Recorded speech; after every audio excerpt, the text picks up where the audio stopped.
Então, continuando a fala, a gente tem que interagir mesmo, ver quais são nossos direitos, né? De ir e vir como qualquer cidadão, se afastar mesmo desse sistema, né? Que nos impõe essas regras para poder ter o direito de qualquer cidadão. Não é fácil, porque o sistema que eu passei não me reeducou em nada. Não me reeducou, só me trouxe mais revolta. Que quando eu fui presa em 2000, eu era obrigada a guardar celular dentro de mim, eu tinha que lavar roupa para me manter, porque eu não tinha visita. Eu fui presa 3 vezes, a primeira vez com 18 anos de idade, novinha, bonitinha, eu passei em delegacia que a visita não podia me ver e eu tinha que me esconder. Eu cheguei a um tempo que eu me escondia debaixo de um cartucho de alimentação durante 8, 6 horas de visita, para as mulheres não me ver. Aquilo me deixava muito mal. Quando eu saí, eu tive o meu primeiro alvará, eu saí marginalizada de estar convivendo com aquelas pessoas, ouvindo só assuntos de crime. Eu fiquei pior do que eu já era. Fui presa de novo. Na segunda vez fui presa de novo. Fui presa porque eu aprontei, marginalizada, eu saí terrível da cadeia. Eu não me reeducou em nada. Na terceira vez eu fui confundida. Eu já tinha cansado do que eu tinha passado. Eu fui confundida, paguei mais 3 anos. Faz 17 anos que eu não vou presa, graças a Deus, evito tudo de ruim, me afasto para poder estar aqui do lado de fora, entendendo? Indo e vindo, interagindo. É isso.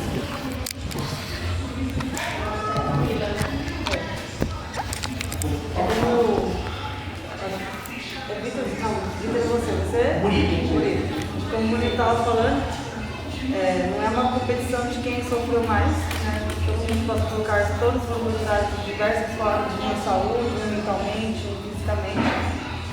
E é uma coisa que eu vejo pouco se falar, até mesmo dentro da comunidade LGBT, sobre nós bissexuais. A gente não existisse, como a gente vivesse numa dúvida, a gente não sabe quem é, enquanto isso dentro do sistema também segrega a gente. Porque é como a gente não tem uma identidade, nem dentro da comunidade, nem lá dentro. E aí perpassa vários tipos de situações, né? De não identificar a gente como pessoa, como escolha, como que a gente sabe, o que a gente quer. Eu, que sou mãe, né? Quando eu fui presa, eu tinha 2 aninhos, e até hoje, né, as marcas, já fazem 10 anos, eu fui 15 anos, eu não quero que a parte de mim, eu não tenho afeto por mim. Então, tipo, as marcas, elas são indelevelmente na nossa pele marcadas. Então, acho que tem várias outras coisas que se perpassam também no sistema feminino, que também não é falado. E tive a oportunidade de ver um texto com a Patrícia, e eu fiz questão de falar da minha bissexualidade, porque pouco se fala sobre isso, pouco se fala muita coisa sobre o sistema carcerário, mas nunca fala sobre a falta LGBT, como a gente disse iniciado. E eu fiz questão de falar da minha bissexualidade, porque é a minha forma de resistência. Então, como a gente, como mulher, dentro do sistema de morte, faz florescer minimamente a afetividade e amor entre nós. Então, a minha forma de resistência foi me relacionar e tentar fazer alguma forma de minimizar nossas dores com as minhas companheiras. Eu acho muito louco falar sobre isso. E são pessoas que não são vistas, não são lembradas, nem mesmo dentro da própria comunidade. Então, eu existo e eu resisto, estou aqui.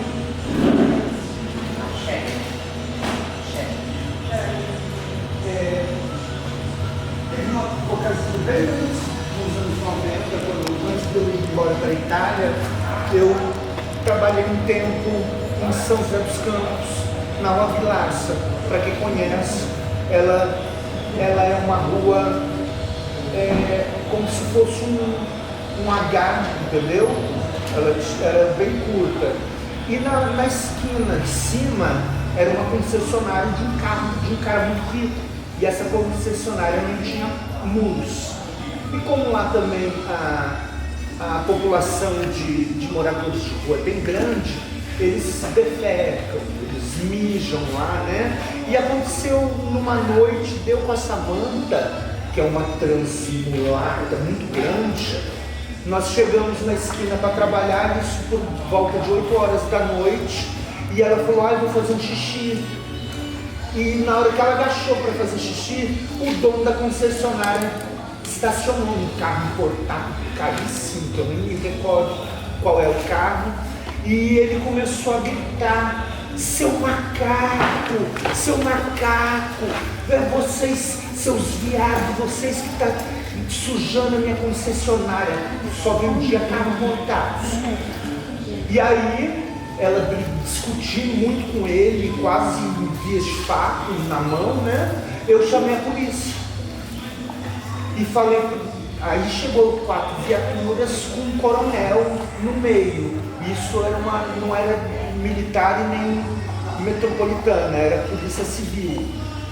E eu, como tenho ensino médio completo, já fiz N coisas, eu também não nasci ontem, eu cheguei, entrei na conversa com toda a calma do mundo, entrei na conversa com os policiais e ela pulando igual uma louca, gritando. Falei, Samantha, calma, não se desespere, vocês agora vão me escutar. Ele cometeu dois crimes, de homofobia e por racismo.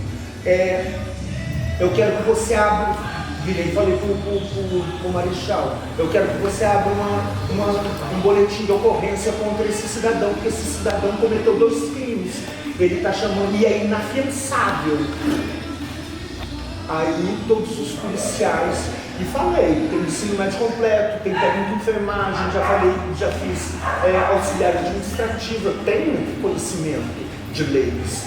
E aí o grandão, né, o policial chegou no dono da concessionária e falou, ó, abaixa sua bola, que eu quero assistir ali, ela vende um pouco, mas é estudar, e aí o que aconteceu? Os dois, o policial e o dono da concessionária, me chamaram num canto, abriram minha bolsa, colocaram R$900 na minha bolsa e falou, olha, vamos abafar o caso. E morreu. E aí ela, sem saber, porque estava distante, quando eu cheguei em casa e disse pra ela, nossa, aí que bicha pirou. Eu tive que dar R$300 pra ela. Pra ela não ser presa, entendeu? Porque na hora que eu falei pro policial que era inafiançável, na hora eu falei pra ele, cidadão, você tem berço, você com certeza deve ter faculdade, tem ensino, você é louco? Porque eu gravei tudo no meu celular, entendeu? Eu gravei. E aí a história Um outro rumo, né? Vai fazendo as inscrições, daqui a pouco a gente abre, vou tentar só avançar um pouquinho, porque vocês têm bastante coisa para falar de tudo que eu vou falar, então só vou falar mais um pouquinho para tentar avançar e vocês complementem. Porque eu sempre gosto, eu visito prisão, eu trabalho com isso já faz mais de 10 anos, já visitei cadeia masculina, feminina, cadeia de coisa, cadeia de PCC, já entrei com um projeto, já entrei como pastoral carcerária, já entrei como estagiário de escritório de advocacia, já vi de tudo em cadeia. Só falta isso. Eu sou livre. Pessoa dessa não dura 5 minutos. Essa cruz. Então, mas é exatamente por essa cruz que eu não tô, né? Eu posso plantar perto de uma coisa na minha casa, eu posso andar com droga no banco. Nunca vou me prender, né? Quer dizer, nunca também não, mas é bem mais difícil. E antes de falar de prisão, eu acho que a prisão em si, como ela é tipo mais violento, a gente costuma falar mais dela, diretamente dela, né, os efeitos da prisão em si. Mas eu gosto de ficar pensando todo o procedimento, todas as violências que o Estado comete até você chegar lá, porque tudo isso faz parte de é o mesmo projeto que o Estado está fazendo, né? Quando a gente bate o olho numa cadeia e vê que a maioria das pessoas é negra, sem nem fundamental completo direito, a maioria não sabe escrever o próprio nome, nunca teve um emprego registrado, não tinha acesso a nenhuma grande política pública, assim, nem de educação, nem de saúde, nem de formação, nem malemar de restribuição de renda lá, um Bolsa Família de R$90, malemar isso, quem está lá dentro teve. Você percebe que a prisão é um projeto já direcionado, né? Não é qualquer um que vai para lá. Mesmo que eu cometa um crime, vai ser muito difícil eu ser preso. E por que isso acontece? Eu acho que isso é importante a gente, logo antes de chegar na prisão em si, quer entender como que o Estado vai justificando essas coisas. Por que uma pessoa negra e pobre é muito mais fácil do policial inventar qualquer coisa e prender, se ele está afim, do que comigo? Ou com o Thor Batista, que o Murilo deu de exemplo. Por que o Thor Batista mata 3 pessoas em menos de um ano, dirigindo bêbado, com droga no carro, e não foi preso? O motorista do Uber, só porque chegou, vai ser ensinado do certo. E aí pensa, o Thor Batista, ele tinha droga dentro do carro, a polícia fez o teste lá para comprovar que era droga, não sei o que eles precisam testar a maconha, né? Mas enfim. Ele tinha um tijolão, né? Porque Saber se é da boa. Pra saber quanto eles revendem, né? Exato. Ele tinha um tijolão de maconha no carro no último homicídio dele. Já está entendido pelo judiciário inteiro que quem dirige bêbado é homicídio culposo, às vezes doloso, depende ali da circunstância, mas é homicídio, não tem redução de pena, não tem nada disso. E ainda assim o cara mata 3 pessoas em um ano dirigindo bêbado no carro e não vai preso. Então, vocês que já passaram, né, sabem disso, mas acho que é importante quando a gente vai falar com pessoas que não necessariamente entendem o problema da prisão e do sistema prisional, que é isso, o sistema é direcionado. Nunca foi feita a prisão e a polícia, mesmo a polícia, não foram feitos para defender todo mundo, para garantir a cidadania de todo mundo. É controle, é para controlar.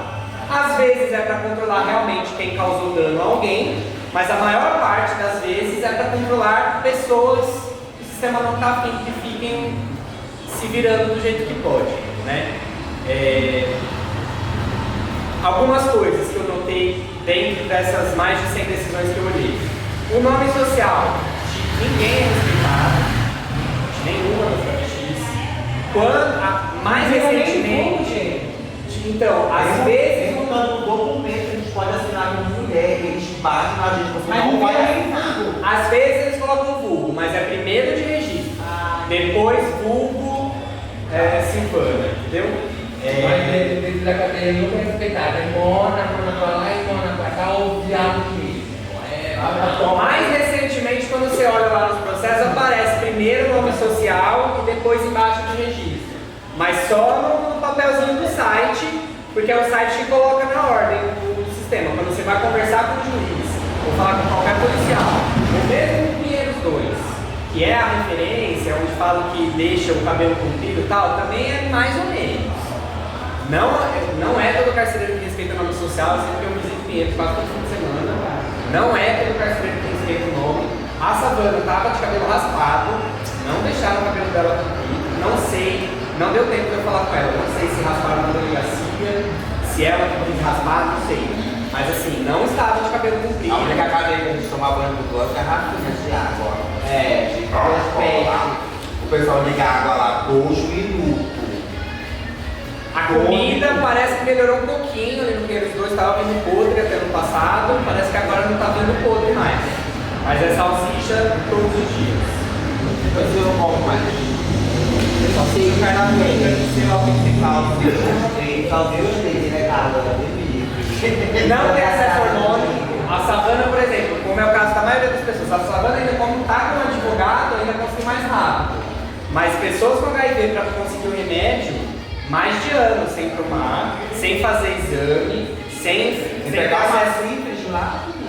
O médico tá em cadeia, que tem mona, que tem travestis ou gays, os presos fizeram todo um processo dentro da SAP para terem acesso à camisinha, porque eles, presos homens, queriam transar e não queriam se expor.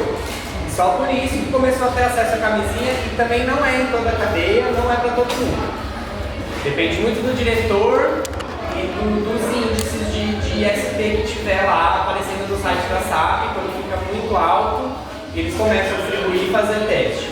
Aí a hora que abaixa um pouco, porque é isso, o sistema está feito para torturar mesmo, assim, isso é um objetivo. O sistema prisional não recebe pouco dinheiro, ao contrário, por exemplo, eu trabalho na assistência, é um braço do Estado que realmente recebe muito pouco dinheiro, e aí a gente não consegue fazer o trabalho que tem feito. O sistema prisional não tem falta de recursos. O sistema prisional, ele tem o objetivo de torturar. Isso aqui é uma barra. Então, assim, outra coisa, além do nome social, uma coisa que acontece muito quando vem confrontar a versão da polícia, o que o judiciário faz muito é não exigir que a polícia faça algumas coisas que seriam uma prova. No caso das travestis que eu olhei os casos, por exemplo, tinha vários recursos de investigação que poderiam ter produzido prova, não só de testemunha, mas de corpo de delito, de filmagem, de fotografia, de olhar, sei lá, GPS da viatura, porque algumas viaturas já tem GPS hoje, daria para o juiz exigir que ele visse o trajeto da viatura, por exemplo, várias coisas nesse sentido que é da competência do juiz. O juiz poderia ter falado, não, eu exijo que vocês façam tal exame para eu ter certeza, porque está a palavra dela contra dele. Então faz tal coisa que eu vi aqui que tem, para eu saber o que aconteceu de verdade. O judiciário não faz esses testes, esses exames, ele não pede as provas para poder dizer, bom, já que é só a palavra dela contra dele, eu vou acreditar na palavra dele porque ela tem passagem, porque ela é puta, porque ela... Ai, tava um monte de travesti fazendo um barulho lá na rua, então... Né? Então, o judiciário faz de propósito, e aí eu não sei se é consciente, o juiz está lá e fala assim, não, eu vou ferrar essa travesti. Mas eles fazem assim. Mas eles sabem que eles não estão cumprindo a lei. Não sei se é consciente, tipo, não, é só porque é trans eu vou fazer isso. Não sei dizer. Conheço poucos juízes. Não é só porque é trans, me desculpa, é porque é trans, porque é pobre, exatamente. Agora, eles sabem que estão fazendo alguma coisa errada. Eu não sei se é consciente tudo, mas eles sabem que eles não estão cumprindo a lei. Eles sabem que eles podiam garantir um processo mais justo. Porque, por exemplo, vamos pensar num caso que realmente a mana foi lá e roubou na hora do programa. Mas eu tenho um caso, por exemplo, que eu olhei aí, tem na pesquisa também, que é uma gata, foi fazer um programa, aí um cara inventou uma história pra polícia e eu achei esse julgamento muito bizarro. Elô, Não, ainda tem. qual? Seja para ti? Caso o cliente pegou o João fazer o programa, não pediu pagar, me acusou de roubar o celular dele, fui preso justamente para ser. Duas vezes saiu agora recentemente, quando chegou ele a contar a decisão do Tribunal de Defesa, onde o juiz pegou e me deu de verdade. Isso acontece direto, a maioria dos casos que tem aqui na pesquisa é na hora de cobrar o programa mesmo. E aí teve um caso que eu olhei, que aí o cara inventou uma história pro policial que ele deixou o celular dele com a travesti de garantia para ele ir no caixa eletrônico tirar o dinheiro e que aí ele ia voltar para pagar ela. Não voltou? Não, pensa a história desse cofre. Ele falou que deixou o celular, não era um iPhone, que ele deixou de garantia com ela para ir sacar os R$50 no caixa eletrônico. Olha essa história. Aí ele ia voltar, ele voltou, mas aí ele tinha sacado um pouco de dinheiro a mais e quando ele foi pegar o celular de volta, a gata roubou a carteira dele toda e sumiu. Não roubou o iPhone. E que ela tinha um comparsa. Aí ele descreveu a travesti para a polícia. A polícia fez uma ronda ali, era ponto, tinha um monte de travesti. Ele deve ter falado, sei lá, era uma travesti negra com cabelo até aqui. Deve ser isso que ele lembrava. Eu sei que no processo ele não falava a descrição, mas falava que o cara deu uma descrição. Aí o policial foi, achou alguém parecida, não tava, 10 minutos depois, não tava com dinheiro, não tava com o celular, não tinha a comparsa que o cara falou que estava junto com ela. Não estava, ela estava sozinha. Ela falou que tinha feito programa com ele não tinha pagado ela. E que aí ela pensou de bater nele, mas ela sabia que tinha um monte de alibã em volta. Então ela achou melhor não. Ela contou isso pro policial. policial. Ela foi condenada por roubo com qualificadora de usar arma e de estar acompanhada. Associação para o crime. A pena dela foi de quase 14 anos. Espera, gente. Para. Não tinha nada com ela. Gente, espera. Não tinha nada com ela. Ou seja, ela foi presa injustamente. Gente, o cara inventou qualquer porcaria de história. O policial simplesmente foi lá e falou: ah, eu vou acreditar no que ele falou. Ah, você aí, ó, vai, eu vou deixar você 15 anos. Ela não tinha nada com ela, nada. Absurdo. Então, é disso que eu tô falando, assim. Como que você condena alguém por um crime de roubo se a pessoa não tem nada com ela? Porque ela roubou 5 minutos depois. Ela, sabe? Existe órgãos Deixa eu chegar esse. Existe órgãos para pessoas de baixa renda, de periferia, para quem possa chegar. Então, teoricamente, a defensoria daria conta disso, mas a gente sabe que não dá. Então, o que acontece? A gente que se chama de movimentos abolicionistas, a gente entende que a polícia não deveria existir, ou pelo menos não deveria existir dessa forma, que a prisão não deveria existir, que a gente tem que responsabilizar as pessoas, mas a gente tem que pensar outros jeitos. Eu não preciso torturar uma pessoa para ela pagar pelo que ela fez. Por que a gente não pode pensar outras maneiras de alguém pagar pelo que fez, né? Um jeito que ajude a ela e ajude a todo mundo. Porque quando eu prendo uma pessoa, eu não pego o celular de volta, eu não acabo com o problema da pobreza que levou a pessoa a roubar esse celular, eu não acabo com a diferença entre, nesse caso, o cliente e a trabalhadora, eu não destruo nenhuma dessas coisas que geraram o problema. Então, será que a gente não conseguiria pensar uma forma? Então, esses movimentos que estão pensando isso, nós que nos chamamos de abolicionistas, a gente tenta dar uma força.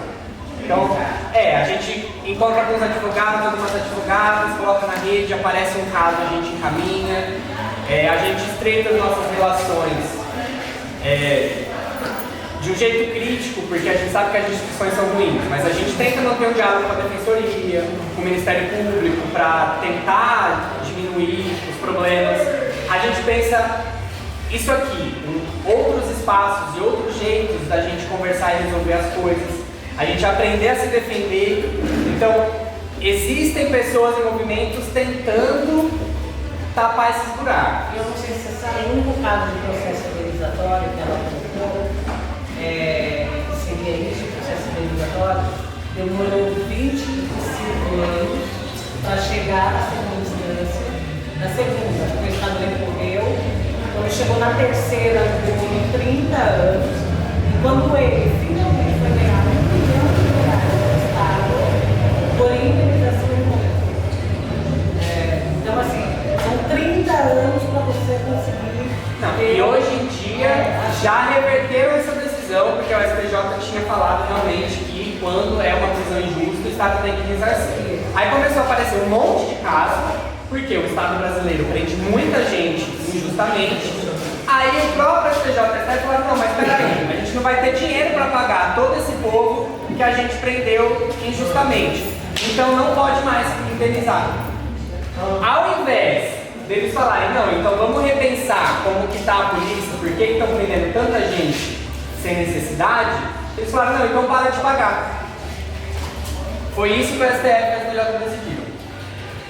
Então, assim, estou falando tudo isso para a gente pensar. Tem um monte de coisas que estão envolvidas aí nesse processo até empurrar as pessoas para a prisão. E aí a gente chega no babado da prisão mesmo. A Lili falou bastante de saúde, é uma das questões mais importantes mesmo, né? Várias de vocês já dividiram. A primeira visita que eu fiz numa cadeia foi numa cadeia feminina, lá no interior. Aí a gente pegou uma caixa com um microfone, porque as manas tinham pedido para fazer um slanzinho ali, o microfone aberto delas. A Natália, uma das meninas que estava lá com a gente, uma das vezes que fazia atividade com a gente fazia no meio do raio a atividade. Ficava lá e fazia no meio da quadra. Ela catou o microfone, começou a cantar, teve um ataque epilético.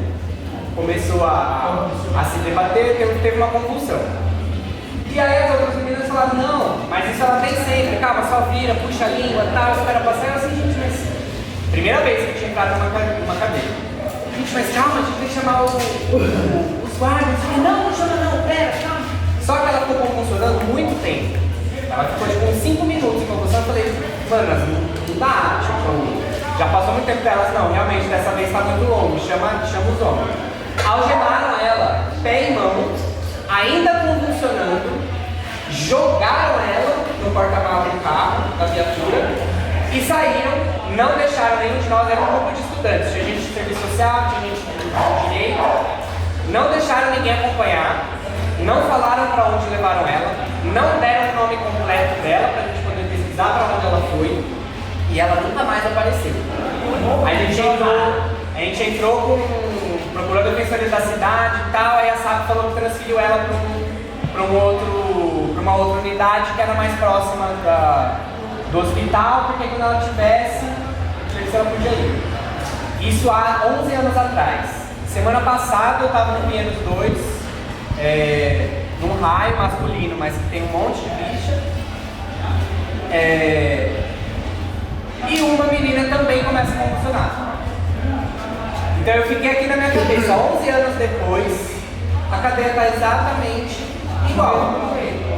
Porque não tinha médico, não tinha como o que fazer, só virar do lado, puxa a língua e espera passar. Eu em 10 anos de sistema, eu precisava descobrir. Gente, espera um pouquinho. Ó, agora eu vou abrir, gente, só pra chegar nisso. Tem uma galera que está inscrita, então a gente tem a questão de saúde, a gente tem a questão de ser cadeia do comando ou não, que também muda o convívio para quem é LGBT, se é CDP ou se é penitenciária, porque aí ou tem trabalho ou não tem. Tem um monte de questões que envolvem a prisão e que atravessam nós LGBTs de um jeito muito específico, né? Nós que, em geral, não temos ninguém de fora para mandar junto, para visitar, para mandar pecúlio. Então, todas essas questões atravessam o que é viver na prisão sendo uma pessoa LGBT. Então, agora, quem quer?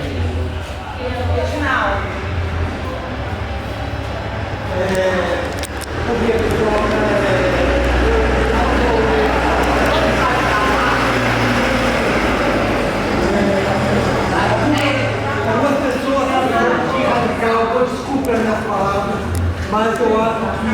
Gente, peraí, ó. O sistema penitenciário mostra é tudo errado, a começar que preso dá lucro para o governo. Eu nunca ouvi dizer que preso desse lucro. Quanto mais presos nós tivermos dentro do sistema prisional, mais o governo lucra com isso. A corrupção é tamanha, tremenda, desvio de verbas, tá? Penitenciários, CDPs, que o preso sai, pega a roupa velha dele, se manda para a lavanderia, lava, e um outro preso que pegar vai usar aquela mesma roupa velha, mas na nossa escalagem está comprado, que todo mês foram comprados tantos mil uniformes novos. Nossos presos nunca veem aqueles uniformes novos, tá? E outra coisa, eu acho que o problema maior de estar com o público nosso LGBT é as pessoas não terem conhecimento dos seus reais direitos e não fazerem valer aquilo ali. Passei por uma penitenciária, 2 colônias,